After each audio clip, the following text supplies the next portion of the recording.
task force, we don't have the credibility to go to the board and say, this is a recommendation, because the whole format and framework of the governance of this task force is not only tainted, but it's also ill-defined. And I think I've said enough. Thank you for Paul and Jennifer for listening to me. I really appreciate your comments tonight, Felipe. I was actually going to make a statement prior to bringing in the consultants tonight, is that I think the board is interested in hearing the voices of those in this committee who do not have a voice tomorrow night at the board meeting. So I'm not going to forbid anybody from talking tonight, but I think the board, in my estimation, is far more interested in hearing from the members of the committee who haven't spoken up so far yet in these deliberations. And John, can I just weigh in? We took Dr. Dubio out for that part of the discussion. I didn't think it was appropriate for her to have to, we'd already let her into the meeting, so Felipe, so I asked John to take her out. And remember, she was on a really tight time frame because she teaches a class at 6. So we only have a few minutes left with her now. So just wanted to put that on everybody's radar if it feels rushed. Okay, I'm going to mute.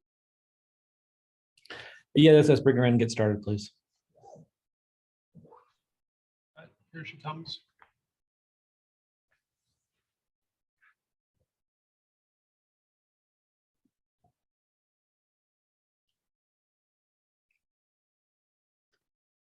Is she in now, John? Yep, she's here. Okay. Well, in the essence of time, since we are now down to about 15 minutes with our guests, I'm going to turn over the prepared questions that we have for tonight to Mrs. Kim Norton, who's going to ask the specific questions that we drafted for tonight. And then hopefully, if we can move through those 5 questions, we'll have a chance to have a little bit of a Q&A with Dr. Dubio before she has to leave for her next appointment. So at this point in time, Kim, I will turn it over to you and explain the further process to the committee before our next presenter. Welcome, Dr. Dubier. I have about 5 questions to get us started, and I'll start with the first 3 and then Mrs. Ricconi. So we'll just keep this moving right along. Thank you for being here with us this evening. Please describe your high-level definition of equity and what you prioritize as the most important aspects of your work in addressing equity issues within schools and school districts.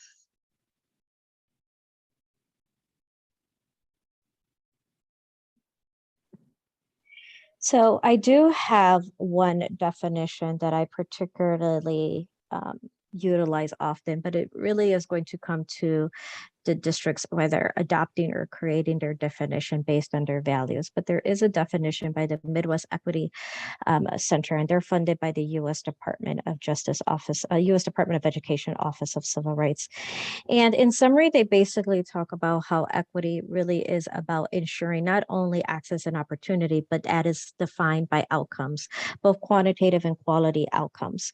So quantitative outcomes. So really looking at the institution to identify those barriers that they may not realize intentionally or not, blatantly or not, that perpetuate the inequities. And then I think the second part to that question was the aspects in school and school district. I'm not quite sure what that was asking, if you're asking specifically with identities. Yes, prioritize the most important aspects of your work in addressing equity issues within schools and school districts. Aspects as far as identities, though? What do you think is the most important part in addressing equity issues? Well, if I understand the question correctly, I think that how I address equity in school districts is really understanding that the work would never end and there needs to be systemic movement towards the work. So it's going to be very critical for any organization. It's not exclusive to the institution of education that they're moving that equity needle forward. So they're having conversation about what that looks like when it comes to systems in the realm of education, when it comes to curriculum and instruction, student voice.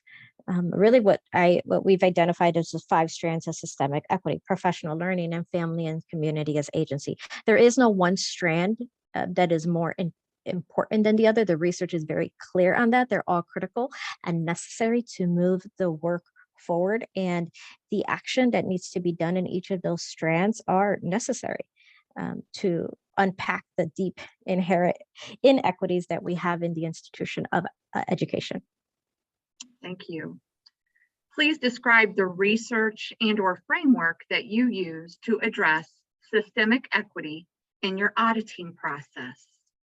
Yep, and I just mentioned that briefly. So in the equity audit, there's there's one that's a process and one that's an accountability framework. So the process is the 5 phases of an equity audit. So I'm sure I shared before, but the first phase, well, really the first phase is critical. It can't move the work forward without the first phase being completed. And that is where the district will be tasked with assembling a team, what we call district equity leadership team. Districts can call it something different. And they're really going to be significant in driving the direction of the equity audit, both quantitatively and qualitatively. There are many nuanced and decisions that need to be made because an equity audit should have at least at minimum that piece customized for the client. There is also a triangulation piece of data that we utilize as well that's important, and that is our district school needs assessment, where the team will rate or provide some feedback to us as in 10 major components with an assigned rubric on where they feel the district is at in regards to systemic equity. After that, phase 1 is completed. Phase 2 and 3 occur simultaneously. Phase 2 is where the district essentially has some homework, and they will be collecting and synthesizing that data and uploading it into the template that we provide. And then phase 3 are the focus groups, and some districts also do surveys, so that would occur simultaneously. Phase 4 is the analysis with our team, independent of the district. And then phase 5 is the report. A draft report is sent first to ensure that there are no errors, but there's no changes that can be made to the findings. And then a final report is submitted. So it uses that 5 phases as the process. And then the accountability framework, again, is one that we have developed and used. And that is where we define, or we not define, but we identify findings that will be in adherence to that accountability framework. So for example, there may be 2 or 3 findings under systems, 4 or 5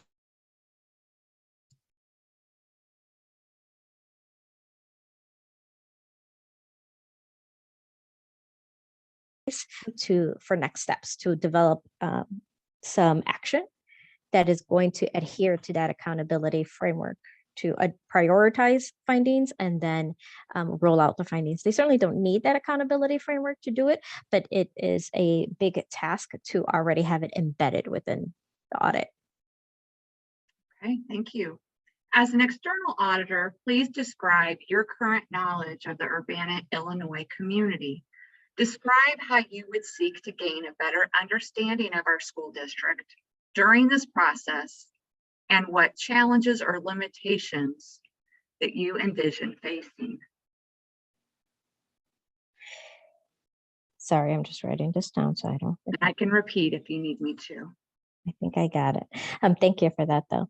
So I'm familiar just geographically, not only with Urbana School District, but very much its relationship to one of the largest university campuses in the state of Illinois. I also know that they have a long journey, and they have committed a long journey to equity, from doing an equity audit over 20 years ago to having different people in positions of decision-making solely for DEI. So that's exciting that they are able to do that. I think one of the key pieces that is part of the equity audit is in between the phase 4 and phase 5, there's going to be an informational narrative that needs to be ascertained from the district, where we actually honor and we recognize about 5 years.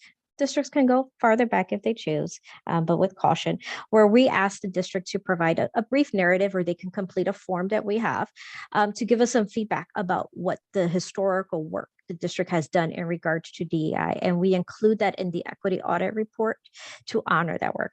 As far as the limit and the challenges, frankly, there's going to be limits and challenges, just how far back.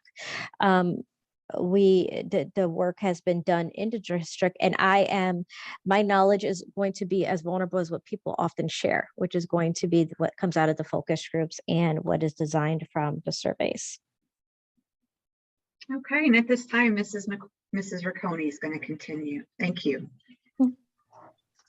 Our next question is, as an equity consultant, you are in a very highly competitive field of experts. In 3 minutes or less, please describe why you are the best candidate for us and how you will add value to our process. Sure. I think just being hands-on, being an educator.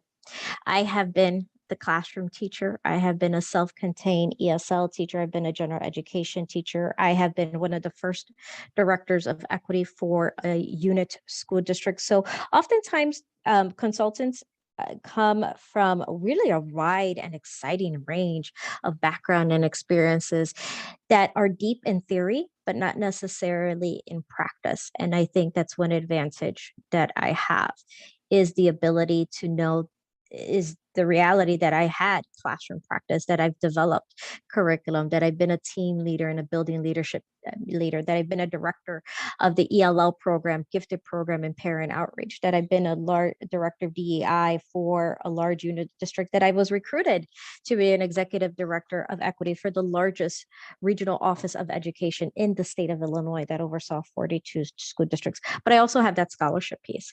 So I also teach at 2 different universities at every level. So I teach undergrad, grad, and doctorate level on social justice and diversity, as well as critical transformative leadership. So I think besides the theories, which are important to ground the work, as well as exposure to the research, it's the real classroom practice and administrative practice that I have that perhaps other consultants as well have, or maybe they do not have. Thank you.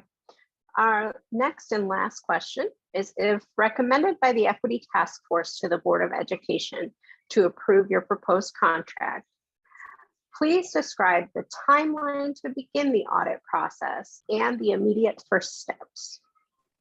So the timeline will follow the school year. It will be rolled out. It's a 9 to 12 month process. So we would officially can do it for 9 to 12 months starting July 1st. In some cases though, because there's going to be pre-planning necessary, I would need to pre-plan with district personnel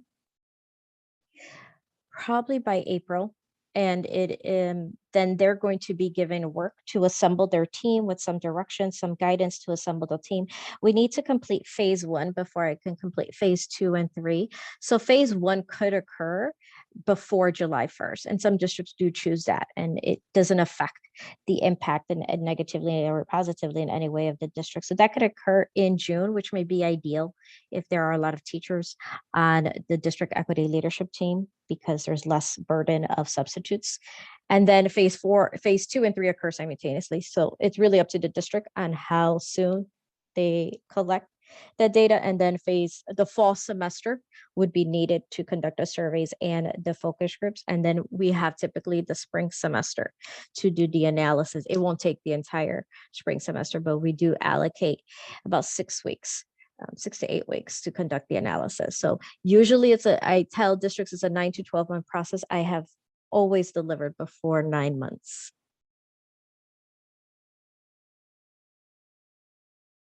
Okay, thank you. Dr. Caffey. Okay, I think we have about 1 minute before Dr. Dubio has to transition to her next meeting. So we may be able to take one question from the group, if anyone has one.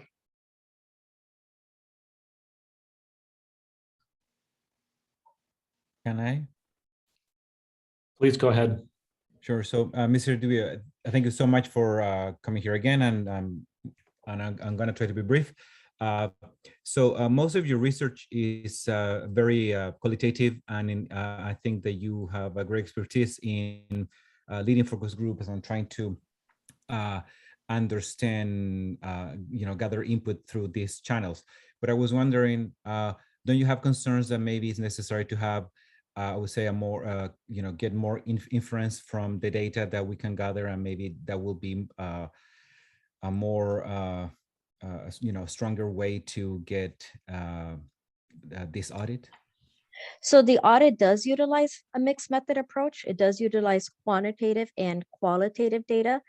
I could not, and I would cautious towards any researcher when it comes to equity audit to suggest that qualitative is heavier or quantitative is heavier. Findings will be based on either or, not necessarily both. So there may be findings that emerge from the quantitative information, and there may be findings that emerge from the qualitative.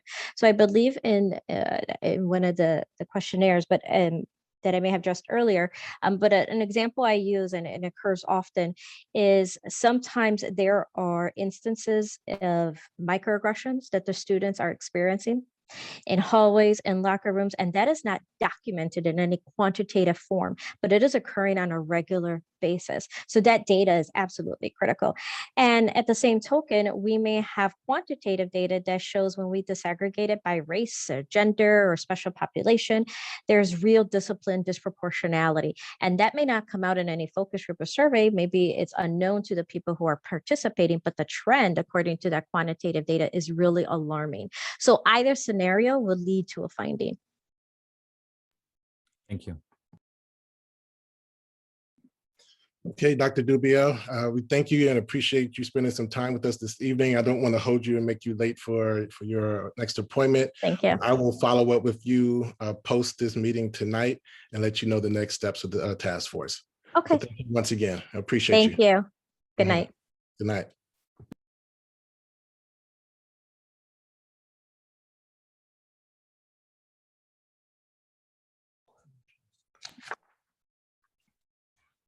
Okay, John, is Dr. Lewis ready? Yes, I will admit him now.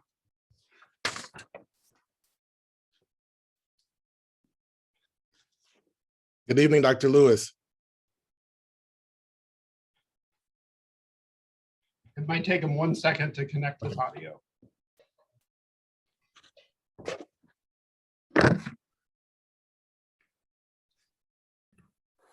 All right. Good evening, everyone. Good evening. Good evening, sir. How are you?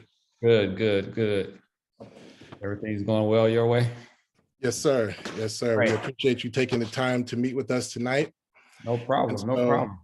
Let me briefly explain what's going to happen tonight. I'm going to do just a brief introduction of you for the benefit of those who have not had the opportunity to hear or see you previously. And then I will turn it over to one of my colleagues who will pose, or actually two colleagues who will pose a series of questions to you. We have 5 structured questions, and then if time permits, then we'll have a brief Q&A with you. Is that Sure, that'll okay? be fine. Yep, that'll be fine. All right. So once again, for the benefit of those joining us tonight, we have with us Dr. Chance Lewis. Dr. Lewis is the president of Education Innovations and Solutions, a firm that provides equity audit consultative services, utilizing his experience in working with more than 50 school districts across the United States. Dr. Lewis is a professor of urban education at the University of North Carolina at Charlotte. Additionally, Dr. Lewis is the executive director of the University of North Carolina at Charlotte's Urban Education Collaborative. With professional experiences in K-12 and higher education, Dr. Lewis has over 100 publications in academic journals in the field of urban education. And again, thank you for joining us tonight. And at this time, I will turn over our questions to Mrs. Norton and Mrs. Riccone. Thank you. Welcome, Dr. Lewis. Again, thank you for being here with us tonight. I will kick it off with the first few questions, and then Mrs. Riccone will conclude with the last 2. Please describe your high-level definition of equity and what you prioritize as the most important aspects of your work in addressing equity issues with school districts. Okay. First, thank you for the question, and thank you all for having me here tonight. It's an honor and pleasure to be here to talk about something that I love, education. So that's great. As far as equity, my working definition of equity, many of you have probably who have been in education long enough have seen many of the flyers where they decipher equity versus equality. And when you look at equity in the context of today's time, is providing all students what they need to reach optimal success. And so when we look at that, some students or some families or some communities may need a little bit more than others, but that is our charge in providing them not only what's required by law of free and appropriate public education, but also providing the necessary resources that are beneficial, that will allow them to reach their full academic potential in school. So when we look at my definition of equity, it's just to make sure that I do everything in my power to make sure everybody has an opportunity to achieve success, because I am an example of that. I'm the Dr. Lewis you see now is the other side of the sacrifice of others that have done that for me to allow me to get to this particular position. And if you don't mind, could you repeat the second part of your question, please? I sure can. Prioritize the most important aspects of your work in addressing equity issues within school and school districts. Okay, great.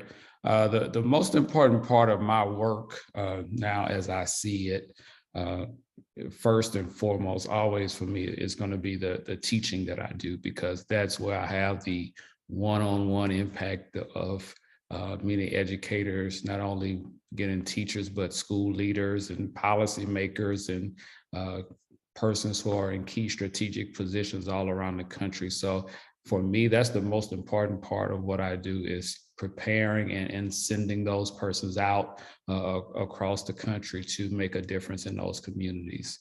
Then after that, the second most important, just in my view of the work that I do, is utilizing the platform that I have in my written work through journal articles, books and book chapters, equity audits that I provide for many school districts across the country. So I look at that as the power and influence that I have to positively affect change. And I think that's important, because anything that I've done over my career, the heart of it has been around the notion of equity that I defined earlier. So when I look at any particular opportunity for consideration, my only goal in the kind of rank order, if we use that term, is how can I influence based on either the teaching or the written product, or what I can do via presentation or consultation or things like that. So that's kind of how I prioritize my work over my career. Thank you. No problem. Please describe the research and/or framework that you use to address systemic equity in your auditing process. Okay, great question. So in my research, just to help everybody understand the research I've done over the past 20 years, is very simple, is to provide students from urban settings the opportunity to achieve success. So in that research agenda, it has taken on various pathways of things I've felt over time that I've needed to address. Some of it has been, traditional teacher preparation programs that prepare the teachers to go into these particular settings. Sometimes it has been higher education, because they produce the leaders in the schools. Another part has been school districts, because once educators are hired in the district, their education should not stop, with the various professional development that they need, as well. So, when I think about frameworks that have kind of informed my work, I really think about frameworks really around kind of teacher preparedness, leadership preparedness, with a focus on that equity. But then when I think about other frameworks, there's a notion of what we call critical frameworks. And in critical frameworks, this is where we examine at a deeper level what's going on structurally inside of schools. And so with that, I would take each of those particular frameworks in a combination, because anytime you do things like equity audit, you have to go deeper than surface level. And so in my time in doing that, in those particular investigations, I take all of the data and all the things that stakeholders would tell me and go to a level that is deeper, where it can help school districts kind of uncover and clearly identify, okay, here's the source of a particular issue and or opportunity. And then this is how it's viewed from different stakeholder viewpoints. And then from that particular point, where then does the opportunities for growth happen, the opportunities for laying out a plan that could be beneficial to all stakeholders in a way that they can understand it in the short term and the long term. So all of those frameworks are critical for me in kind of shaping how we approach equity audits, as well, because the last part I will say on that, anytime I have conducted equity audits over the years, each stakeholder views it from their particular seat, right? And so my job is to kind of take all of those viewpoints and put it in a way where everybody can understand and feel valued in the process. So all of those frameworks kind of come together. So that's why I put the critical framework in there, because I have to listen critically, I have to think critically, but then also produce critically to make sure, put out a product that not only will hold the weight of scrutiny internal in the district, but also external, if that's a goal as well. Okay, thank you. Thank you. As an external auditor, please describe your current knowledge of the Urbana, Illinois community. Describe how you would seek to gain a better understanding of our school district during this process, and what challenges or limitations you envision facing. Oh, sure. Great question. So with the community that you have there, one thing I do know, which is very similar to other districts around the country, you have a backdrop of a major research university there in the backdrop. And then you have a larger school district that is close by you, and then then your school district as well. And then in each particular kind of geographic location of your community brings a level of influence that goes with it. Then internal, inside of your district, you have these different stakeholders, right, who have various viewpoints, on what this equity audit should look like as well, okay?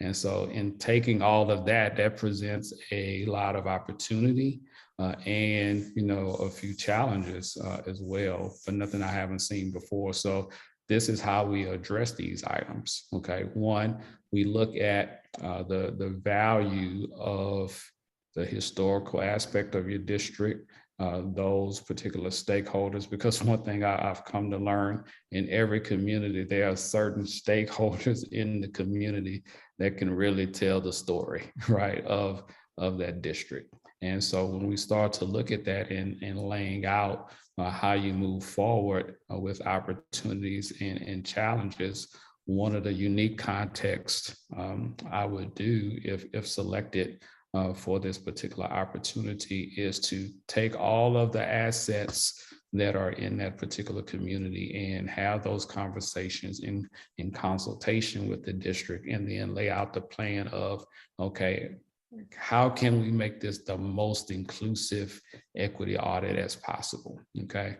But then we balance that with the challenges, okay? And when we look at challenges surrounding any equity audit, I consider myself a pretty efficient worker once I have all the information. So I usually, on average, in all the ones that I've done before, I've averaged a turnaround time once I've had all the information, in 4 to 6 weeks. Okay. But in that's also dependent on if I have all the information. Okay. So here are some of the challenges, and I'll just bring these up now in this particular context of just challenges I've seen before in other districts. So I would say challenge one that we look at is whoever the data person, data department, so on and so forth. Once I know the vision, okay, can they provide the information that the district wants to have me look at? Okay, and sometimes that's easier said than done in other, in other districts as well. So that's a challenge. Another challenge in that is everybody in alignment with what they want from the equity audit, and that varies, in different places across stakeholder groups as well. So when we look at that, in answering those questions, all of those things are balanced in moving forward in conducting equity audits. But I'm not naive enough to know, not even in your community or any other community in the country, that those items are not there as well, because I've been doing this long enough to know that those things are there. But I know how to work with the key persons on the front end to eliminate as much as possible any challenges along the way. Okay, thank you. And Mrs. Riccone will continue at this time. Thank you. As an equity consultant, you are in a very highly competitive field of experts. In 3 minutes or less, please describe why you are the best candidate for us and how you will add value to our process. Okay, sure. Great question. My viewpoints on why I feel I'm the best candidate. One is because I really, in my career, I really do not try to compete with anyone else. I just try to let my work stand on its own. But in that, the reason why I do feel I'm the best candidate is because I have been the student in a school district very similar to your district, where at the time I was a student, there was a lack of equity. And I was actually in the school where the lack of equity took place. And so I saw firsthand when there is a lack of resources and equity is not handled appropriately, how it can impact students, because I was one of them. But then when I became a teacher as well, I was a teacher and received Teacher of the Year honors at a similar school and in a similar district as yours as well. So then I saw from the other side of what it looks like as a professional. Okay. And then in my current role now, in the things that I do in the field of education, and seeing it on a large view across the country, given the work that I produce, I'm very fortunate and blessed that I have been able to be selected by all of these districts across the country to do this work as well, and have received commendable responses to the work that I've done. So the reason why I feel like I am the best candidate for this particular role is not only because of the experience that I have in doing it across the country, but also the heart that I bring to the work as well. So I'm only in the work just for the focus of doing the work, nothing else. So that's why I love it so much. Thank you. Our next and last question is, if recommended by the Equity Task Force to the Board of Education to approve your proposed contract, please describe the timeline to begin the audit process and the immediate first steps. Yes, so if selected and contract approved, for me, if I were to lay out a timeline, I would probably say first order of business, I would meet with the school board and the equity task force to understand the vision that each person brings, right? And then each stakeholder group brings. And then once I understand that scope, like I said earlier, how can they assist me in removing any barriers in getting the information that I need from the district? So if I would say timeline from contract signature to actually getting started, it could be as quick as probably a week to 3 to 4 weeks, just depending on the variables that are really beyond my control, but more on the school district side and moving the process along so we can get me the information that is needed from that point. Okay, thank you. Dr. Kathy? All right, thank you once again, Dr. Lewis. It looks like we have about 15 minutes, but just to keep things equitable, we did have one additional comment from the task force to our other candidate. And so I'm going to ask that gentleman to pose the same question to you. And then we will probably conclude for tonight. And then I will follow up with you tomorrow, just to kind of give you next steps and desires of the task force. Sure. All right. Thank you. So Brandon, I guess you were referring to me? Yes, sir. So if you would pose the same Well, question to Dr. Sure. Lewis. So I don't think that the question is completely appropriate, but I will do it nevertheless. So Dr. Lewis, thank you so much for the presentation. It was very interesting. And I think that the general question, to rephrase it to make it more meaningful, is like, could you actually tell us a little bit about how is your approach in terms of doing a more quantitative data work versus quality work? How is your balance, and how do you think that it's important to actually work with the data versus what you will get from basically from focus groups and from talking to the people? And where do you think that balance, and which ones are more important, and whether or not you're going to do some statistical analysis from the data itself? Yeah, great question. And as I alluded in my written responses, I really look at the quantitative work and the qualitative work. Is for me, and in my eyes, and as a person and a researcher that can do both paradigms, quantitative and qualitative, both of them bring value to the equity audit. So as I noted, most of the time school districts will provide me with quantitative data. And in that data, I start to analyze that data to kind of get an understanding of what's there. I utilize the qualitative approach to understand some of the whys, like you mentioned, in focus groups, individual interviews, so on and so forth. But once I have the data on both sides, then I can ask myself as the equity auditor a few questions. Are there some things I need to design to get more quantitative data from particular stakeholder groups where we, excuse me, we may not have quantitative data, and what that looks like. So designing a appropriate instrument that will not only get the data that is needed, but then also would uphold the value and traditions of quantitative, where it could have statistical value if there's enough participants, if we go that route.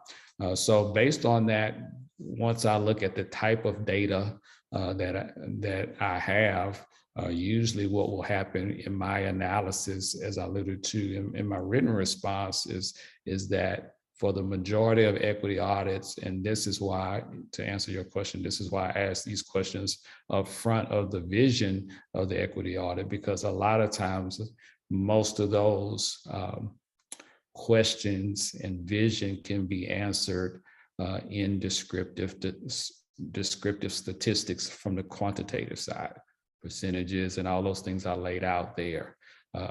On the qualitative side, understanding the why and getting the themes and that emerge from the data on that particular side. But I'm thinking about a recent audit that I did, and I had several members on their task force and their board that wanted levels of higher statistical analyses because they provided me with large data sets that they wanted me to look at. So then I had to do what we call in the statistical world, in these inferential statistics, analysis of variance or ANOVAs and chi-square test. But all of that is just based upon the data I have at that particular time. So one of the things that I do as the auditor, equity auditor, is make kind of these research-based decisions in consultation with the person of contact in the district to let them know, hey, here's the data that I have, here's the most appropriate and acceptable ways of analyzing this data and explaining of how it will yield those particular results as well. And then taking all that together, then I not only provide the findings from the quantitative and the qualitative side, but then also use that to shape recommendations and future directions. So the audience that receives the equity report can rest assured it's not a Dr. Chance Lewis's viewpoint, on the data or any other stakeholder group, is what the analyses will dictate, and that can hold up to scrutiny once the report is put out. Because one of the things that you want to make sure as an equity task force and a school board is that once the report comes out, can it stand up to, from a research standpoint, any scrutiny as well. So while they may agree or disagree with findings and things like that, you don't want them to argue with any statistical analysis or qualitative analysis as well, based on the data that is provided, and it could stand up over the test of time across any stakeholder group as well. And that's one thing that's very important to me, not only as a educator, but also as a researcher and a person who writes many of these reports as well. Thank you so much. All right, Dr. Lewis, thank you for your time once again. And so what I think I'm going to do is allow you to exit this point, because what I want to try to make sure is that we keep this process as equal and equitable for you as we did for the other consultant that we're considering. And so once again, thank you for your time, and I will follow up with you personally tomorrow to let you know our next steps. Okay, thank you everyone for your time. Have a great evening. Take care. Thank you, sir. Thank you, Dr. Lewis. Okay, thank you. Bye-bye.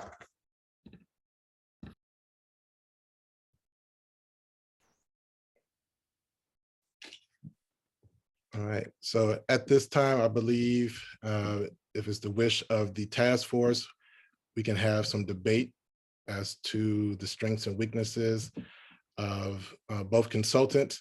Hopefully everyone has had the chance to look at the written responses that both submitted, go back and watch the presentations made to the board meeting so we can have a more informed discussion. I will once again allude to the poll that I have sent out to the Equity Task Force that I would like to collect the results of that poll by noon tomorrow, so I can see the desires and wishes of the task force, so we can possibly make a recommendation to the board tomorrow evening.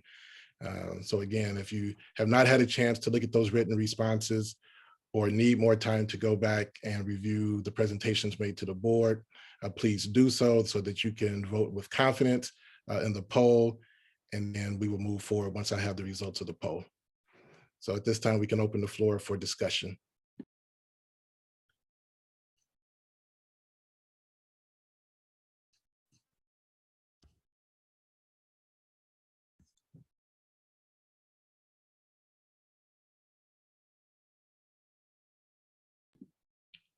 Please don't be afraid to speak up. The board is really interested in hearing from the members of this committee. It's Christy. I've shared my opinions, my voice and concerns, but I'll just say briefly again, I think there definitely needs to be a balance between qualitative and quantitative. We can't sweep either one under the rug. I I gave a couple examples at the last board meeting, but I mean, also give an example, the quantitative data will tell us there's an underrepresentation of students of color in AP classes. We know that. Looking at those numbers again is not going to, it's just going to tell us we already know that, but we need to figure out why. Why are those students not there? And that might not be something we can find in the numbers, because you can have a well-written policy, you can have very well-documented procedures, but if the practices don't align with the policy and procedures, that's where you can run into obstacles and areas of growth. So I think we need to make sure that there is a good balance between the qualitative and the quantitative. I think both parts are critical. Dr. Dubiel had said, they sometimes will stand alone and give information that show findings. Sometimes they'll depend on each other. Sometimes it'll be cyclical. You look at the data and you say, wow, we have to figure out why, and have a focus group. And then that leads to, wow, we need to find more data, and it'll go, round and round. But I think both parts are critical, and I don't think we should rely exclusively on one or the other.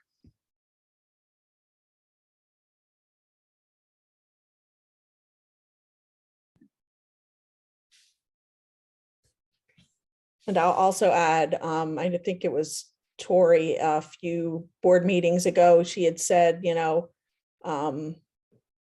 the board hired Jennifer. Brandon was hired to be our DEI person. So I have to put some trust in his judgment, because he has a lot more experience in this arena than I do. I can certainly give my opinion and speak from my perspective. But he has a lot more experience in this area than I do.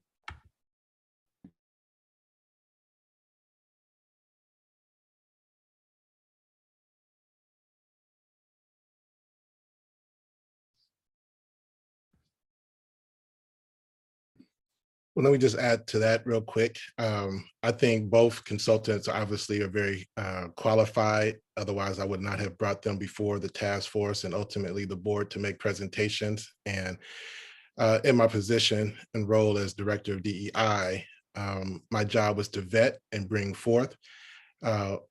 Everyone is aware, of course, that I brought one consultant forward first. Based on the criteria that I had established, along working with the superintendent and then ultimately with the task force. However, I don't want to sit in a position where, again, that I'm looking like I'm advocating for one over the other. I think both are highly qualified, and that's why it needs to be a decision of the task force on whoever we recommend. And that's why it's critical that individuals respond to the poll, so it doesn't look like it's a decision and wish of just the DEI director.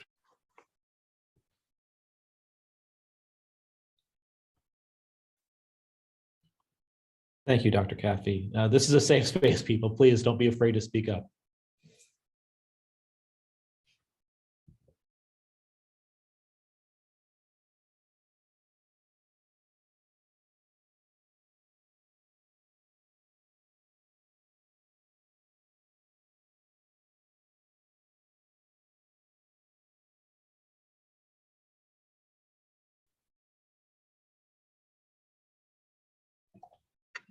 One thing that I will add, and yeah, Christy, I agree as well. We definitely need a balance of quantitative with qualitative, so we get the full picture.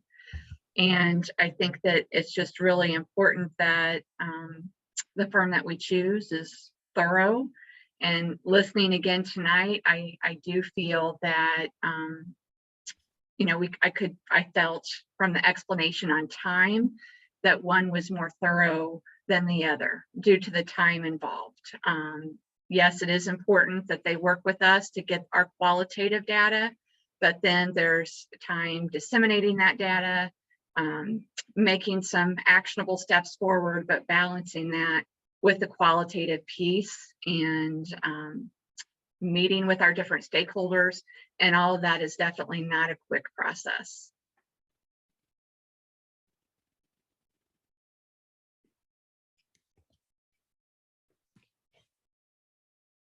Go ahead, Felipe, it's your hands up.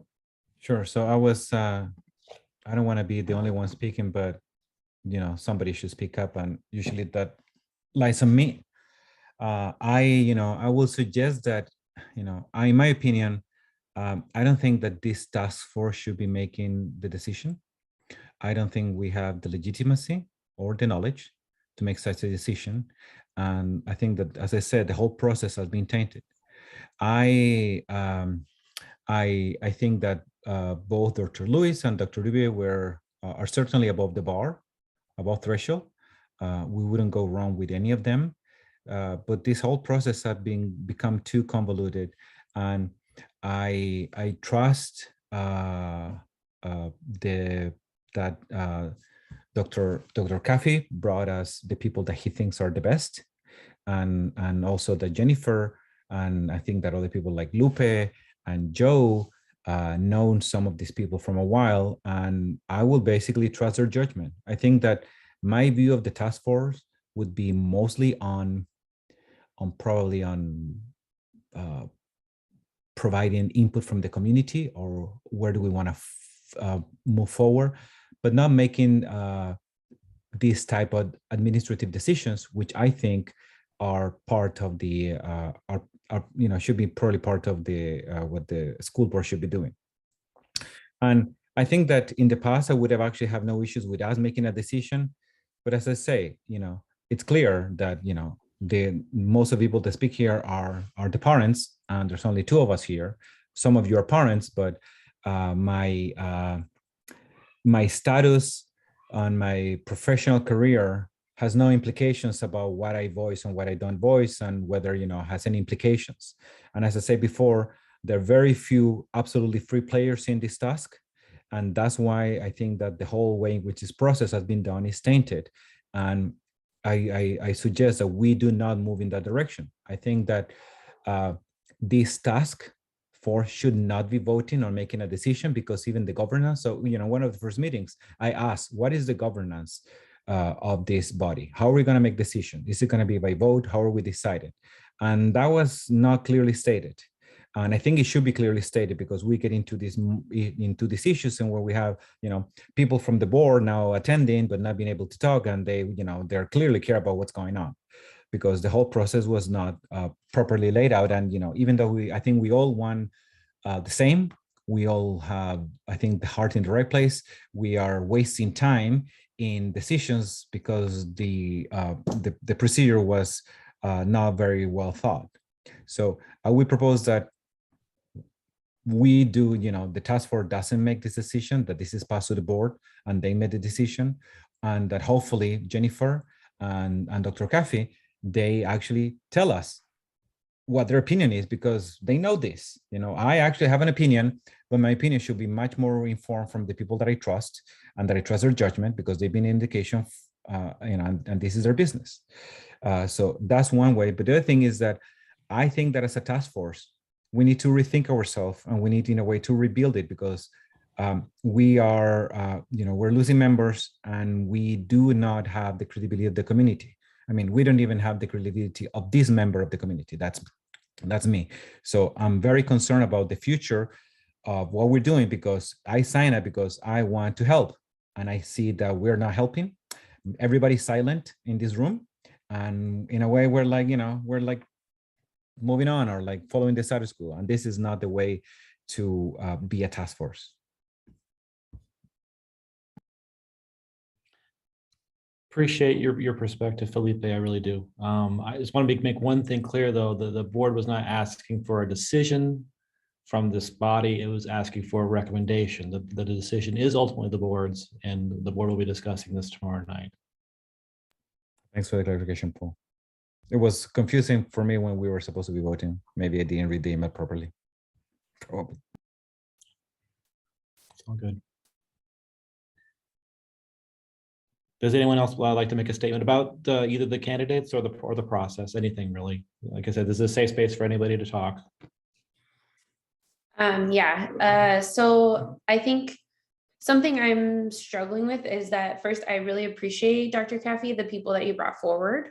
I think from my perspective as like a teacher, and taking graduate classes and stuff at U of I, like they both sound great to me.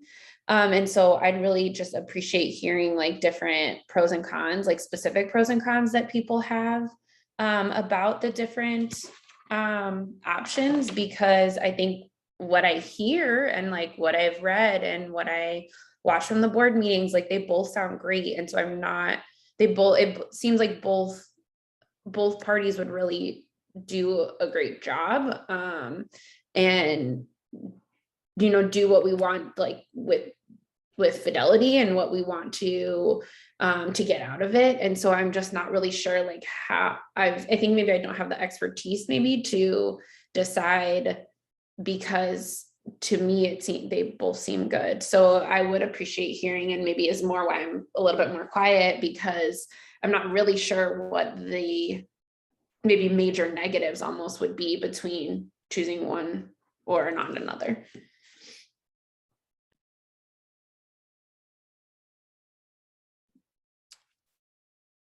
I don't know if I can really allude to negatives from my chair. Again, I think both are qualified, and just to kind of reiterate how we got to this point, I went through a pretty extensive vetting process to bring a candidate to the equity task force back in the fall. And that candidate had no opposition from the task force when we decided to make a recommendation to the board. Once that recommendation was initially made to the board, it was met with some pushback that they wanted to hear from other equity consultants before, approving a contract with one, which was fine with me. So I went back and then invited some of those that I had previously vetted to come back and meet with me and ultimately with the task force. And so again, so you probably sat in on the previous task force meeting, and where we had presentations from Dr. Lewis and the equity imperative. And then again, we kind of eliminated one through that process, and then decided to re-invite Dr. Dubiel, because some questions came up that she never had a chance to address previously, things that were raised post her initial presentation. But again, I think both candidates are more than qualified. I've done a lot of extensive research, talking to school districts and personnel who work with both of them on their equity audits. I had nothing but rave reviews from all the school districts and directors of DEI that have worked with both individuals. So I think what it's coming down to now is how they've actually answered the questions to the satisfaction of other task force members, that, again, asking for everyone to at least vote in a polling process so we can kind of see where we are, to see if we need to come back and take a different approach, or is it consistent enough in favor of one over the other that we can make a strong recommendation to the board. And then ultimately the board will tell us if they need more time, if they want to continue the process, whatever the case may be. But I don't think we have any negatives per se. Different individuals might find things within their work that they could critique, which is, of course, we want to scrutinize that. But I think that'll be part of the process, again, is to make sure we get out of this audit what we specifically want, and being able to identify that as we meet with whoever we decide to go with.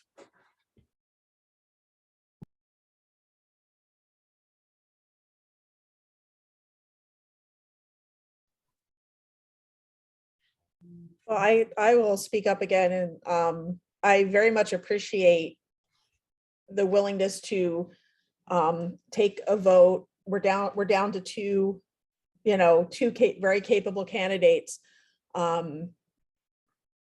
But like I said, Dr. Caffey, you have much more experience with this, that I think you and Jennifer should have veto power. This is, should have veto power. Look at, if you guys are at a point where you could flip a coin and be happy with either one, okay, but I have to trust your judgment. But I will say that I do very much appreciate that Dr. Dubiel was willing to be vulnerable. I don't remember, it's been a while since I've looked at it, but like her, she provided actual past reports, which was some of the criticism for her in the first place. We did not have that from any of the other consultants. So she was willing to put that out there and be vulnerable Whereas Dr. Lewis will tells us, I give I have these wonderful comprehensive reports, but we haven't seen one of those to say whether or not we agree with them, because chances are there's going to be some things we don't like about his, there's going to be pros and cons to both of them, but I appreciate her willingness to be vulnerable and put that out there for people to see.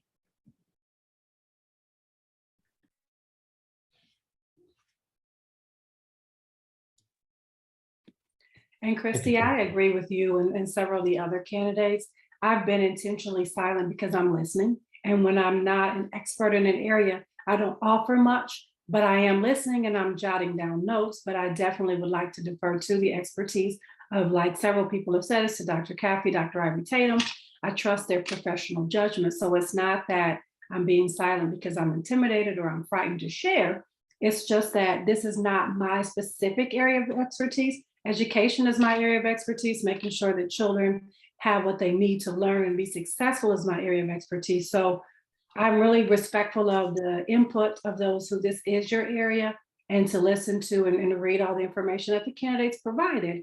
But I don't feel like everybody has to have a voice, but I think that sometimes silence is golden and people are listening. And there are more than two parents in this call. Ms. Juanita Rogers is also in this call, and she is not a district employee. But I just think that we have to respect our voices, but also respect the fact that everyone's not going to share all the time, and that's okay.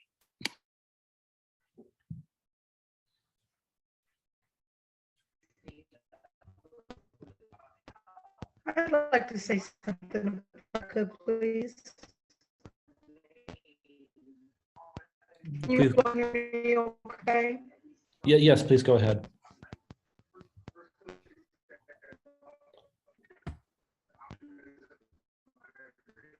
Can you hear me okay? Thank you. I wonder, Want to turn off your video parent, for a second? It might be more clear. children in school district, all in 3 different buildings. And I too can reiterate what Ms. Webster said about listening. For the most part, I'm not really contributing.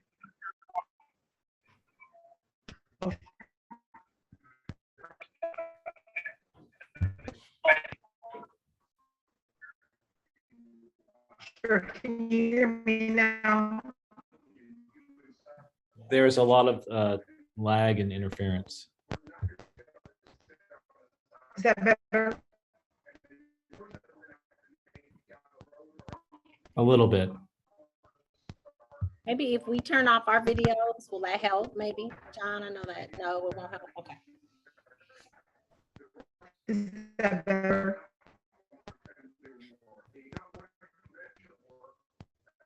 Hey, John, you can chat. Maybe can she chat you?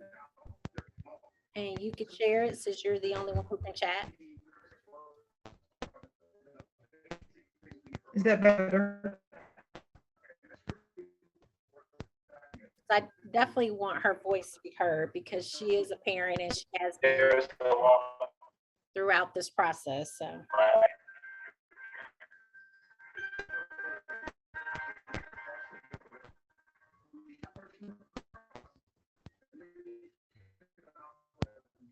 Is it better if I leave the video off? Yeah, the video off helps. And we can hear you. It's just a little choppy, so you can go ahead.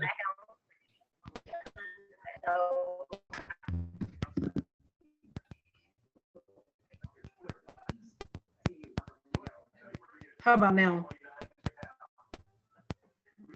That's a bit better. I can do that. I'll put it in the chat.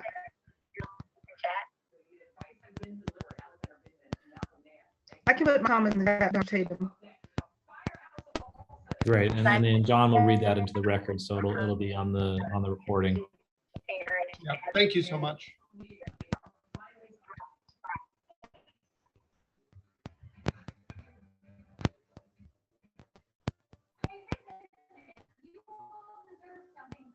Would you all like to put it in the chat or try and my comments. If you put it into the chat, we can read it for you. Yeah, but by state law, we've got to basically read anything that goes into the chat. Sure, So okay. I can actually do both. I'll just speak really quickly. I'm Juanita Rogers. I am a parent of 3 children who are in the district in 3 different buildings. Yes, I've been a part of the Equity Task Force from the beginning. I attend as I can, and I usually don't contribute verbally. I usually listen, read the notes. Yes, and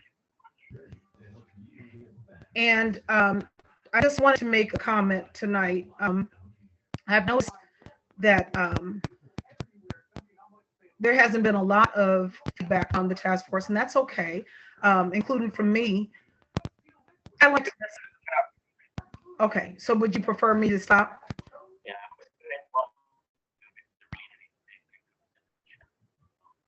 Okay, sure, I can do that. It may take me a moment. take all the time you need. We'll make sure it's read after the text arrives.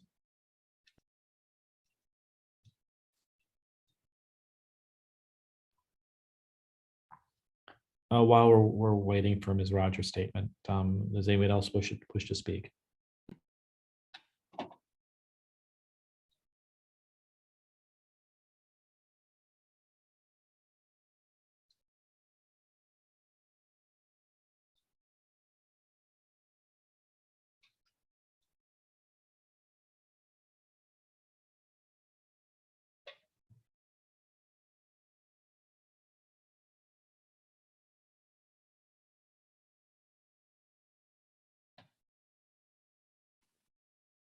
May I ask a clarifying question? Of course. Dr. Caffey, I know when we met the last time and we met with the 2 candidates at our last meeting, one of the concerns was around the distance between us and Dr. Lewis. And so I'm wondering if you've had additional conversations with him to talk about if he would be able to be on site or if his work would be done virtually, or what his thoughts were about that. Absolutely. Yes, we did have very direct conversation about that. Dr. Lewis indicated that he is more than willing to come on site and work. Again, what we would have to determine is a schedule. So how often would he need to come? We would probably have to met out what additional costs would that be on top of his proposed contract, because travel costs, room stays, things of that nature are not embedded in the current contract as is. So we know that we would incur additional costs as a school district. But again, he did not have any qualms with coming on site and conducting focus groups or interviews with staff and community members. So he is willing to do that. Excellent question. Thank you.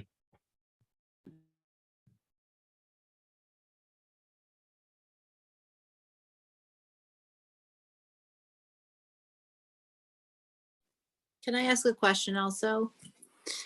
So Dr. Dubiel has sort of a process to go through to develop those survey questions for the focus groups.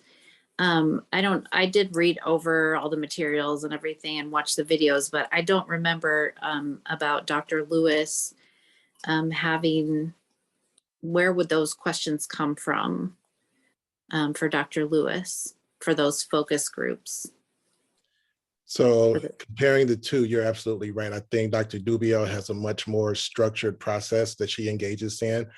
Again, we've been able to kind of examine the template and the different areas in which she breaks down her audit process.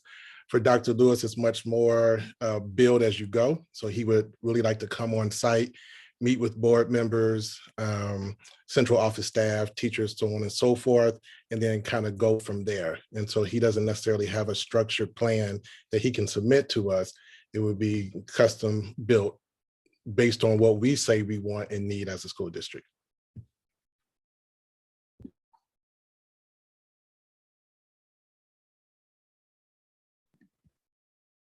am I remembering correctly that Dr. Dubiel, she does have a structured template to follow, which I like, but she did, if I'm remembering correctly in her presentations, it's not rigid. It's a template to follow, but it can, if there are other questions we want to ask or. Correct. Okay, thank you. Yeah, she does have a template. And so in terms of like questions, there's questions that she proposes for us to consider, as well as we can submit our own questions. But she does have the 5 strands that she works off of, like professional development, teaching and learning, systems, things of that nature, which kind of build into her process. And again, I think Dr. Lewis's is much more fluid in sense he really wants to hear from us first. And then again, you can build. So I think there's strengths and weaknesses probably to both.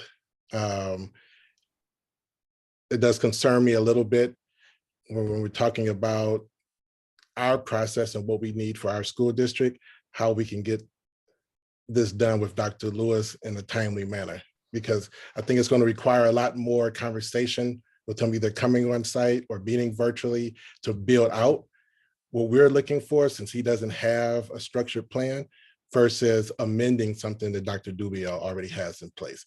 That's just my perspective. But again, I think there's probably strengths and weaknesses to both approaches.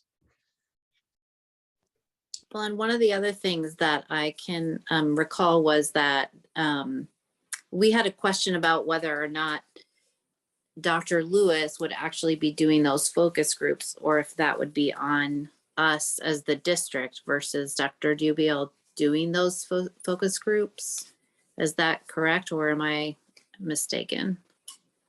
Yeah, so based on the information, we would be leading more of the focus groups in Dr. Lewis's plan. Again, he is willing to come on site and help facilitate some of those, but we know that there's a definitive answer with Dr. Dubiel that she would lead the focus groups in her process, where it might be more of a collaborative effort with Dr. Lewis.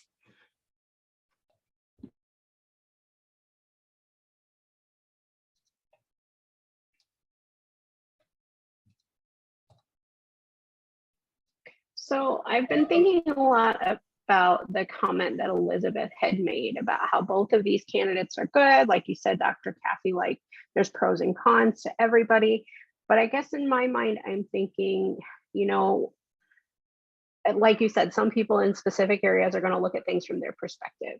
And again, and I've said this before, I think looking at a candidate that has experience working with the populations that I serve, to me, that's an important factor. Somebody who knows the ins and outs of working with multilingual learners, of working with multilingual families. I think that's a critical component. In addition, it's got me thinking when we're talking about, more conversations and delaying the process, how much delay do we foresee working with a consultant that is not familiar with Illinois policy or with Illinois frameworks, because I do think that is an advantage. And when you have an administrator that is familiar with the protocols and policies set forth by ISB, that saves a lot of time. But are we going to have to essentially teach a consultant from out of Illinois about all of those ins and outs just in order to move forward? Excellent point. I think obviously Dr. Dubiel has an advantage there of being in state and having a position with ISB. However, again, just to be fair in vetting Dr. Lewis, I've spoken to school districts within the state of Illinois that he has worked with, not necessarily about your specific area of focus, Lupe, but I know that he is familiar working with school districts in the state of Illinois. And so how much of a learning gap there would be, I can't really speak to. He would have to speak more direct to that. He does have experience again in the state, but we know just by the nature of Dr. Dubiel being here, having a relationship with the State Board of Education, that she probably has a slight advantage inherently in that regard. All right, I have a statement from Juanita Rogers. I'll read. I wanted to say that I am a parent of 3 children in the district, and I have been involved in the equity task force since the beginning. I am more comfortable with listening especially when the information that is being shared is beyond my knowledge and expertise. I have so appreciated the opportunity to be part of this task force, and I'm quite satisfied with the planning stages of creating a more equitable district. For the Black children that I am raising in this ever-changing world, I want them to know that I am part of this progressive work. I am very satisfied with my present involvement in the Equity Task Force, and although I am happy to have the ability to voice my concerns and contribute to the poll, ultimately, I trust Dr. Ivory Tatum and Dr. Caffrey's judgment, and I want to emphasize that I feel honored to be allowed to participate even at this level, even if it's just adding my thoughts through a chat. Thank you so much, Juanita. You're doing so much more than just adding your thoughts through a chat, and we appreciate you being here. And I appreciate that comment as well, but I would like to reiterate to everyone and thank you for all the comments in terms of respecting my judgment and Dr. Ivory Tatum's, if I can speak for her. But this is work of the Equity Task Force, and this is an opportunity to have all voices heard. And so once we do make a recommendation to the Board of Education, I really want it and we need it to be a recommendation of the task force. Obviously, I will have my vote within that process, as well as Dr. Ivory Tatum. So please, please submit your voices, let your voices be heard via the poll. So when the recommendation is made to the board, they know that the process was, everyone had an equal opportunity to express themselves.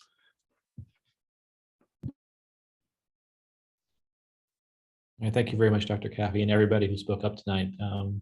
One last chance, I guess, before we hit 7. Would anyone else like to make a comment? And Paul, I'm going to make a comment too. For the people who aren't here tonight, who again, normally we meet on Thursdays, and so meeting on a Monday night was threw a couple people off. So the 6 people that aren't here tonight, I'm going to make sure they get the recording. We've already shared the poll with them, of course, so they'll also have an opportunity to complete the poll and send those to Dr. Caffey. I just wanted, they've all emailed me, and John will send the recording. I've got the members that are absent this evening, so we make sure they have an opportunity to weigh in as well.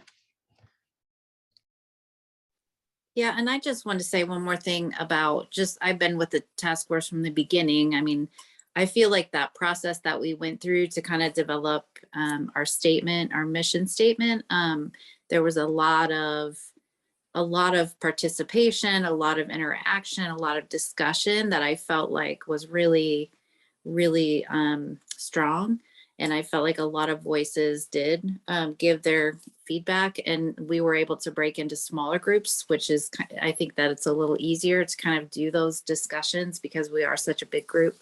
But I remember I'm feeling back at the beginning, just how collaborative I felt like this group was through that whole process. So maybe just because, I mean, I feel like, again, what everyone's kind of said, that's not an area of expertise, but picking the person, to do the audit is a little bit different than what we did at the beginning of this whole process, where it was very collaborative. Thank you, Tricia. Anyone else? I have one more comment, just trying to do the pros and cons list. I see a big pro to Dr. Dubiel running the focus groups rather than it being on the district. Not that a collaborative process doesn't have its advantages, but when you're looking, these are going to be hard conversations, right? We talked about that a lot at the beginning. They're going to be hard conversations. They're going to be uncomfortable conversations that if there is a focus group with a parent or an interview with a staff member, they may not be as comfortable saying what they really feel if they're talking to somebody who they know is friends with their boss. That being able to maintain that anonymity at the risk of sounding like Nemo, right? Being able to maintain that anonymity, talking to Dr. Dubiel, who is not your boss or is not your coworker down the hall. I think that is a big advantage for some of the conversations that will be had, because they're going to be difficult conversations and they're going to be uncomfortable. And sometimes it for some people, it might be easier to speak their mind, to give their perspective to a stranger versus Dr. Ivory Tatum, or a teacher who's going to have their child in class next week.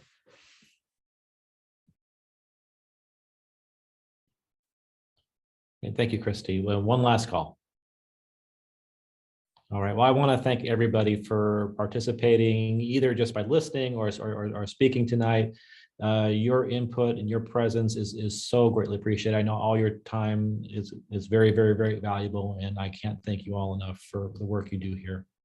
To that end, is there a motion to adjourn this meeting? So moved. Is there a second? I second. Is there anyone opposed to adjourning this meeting tonight? Otherwise, let's go by acclamation.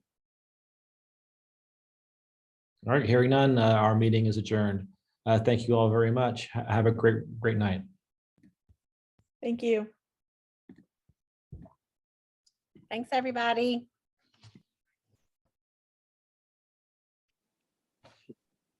Bye-bye.